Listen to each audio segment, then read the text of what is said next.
రామభద్రుడు, భటుమూర్తి, తిమ్మన్న,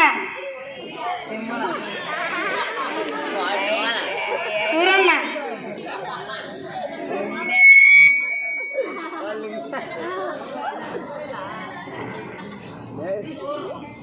తెనాలి రామకృష్ణ,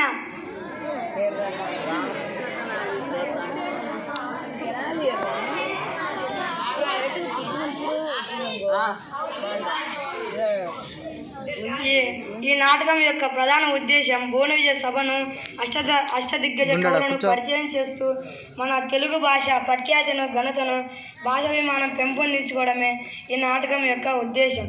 భువన విద్యక్య సభ ఇది దీవిని వెలయు వరసుధార్మిక సారజోదు సరసులార సార సంగీత సాహిత్య క్షీరధార అందజేతర కవులు మీరందుకునేడు భావం. కవులందరూ జరిపేదే భువన విజయ సభ. ఇది స్వర్గంతో సమానమైన సభ.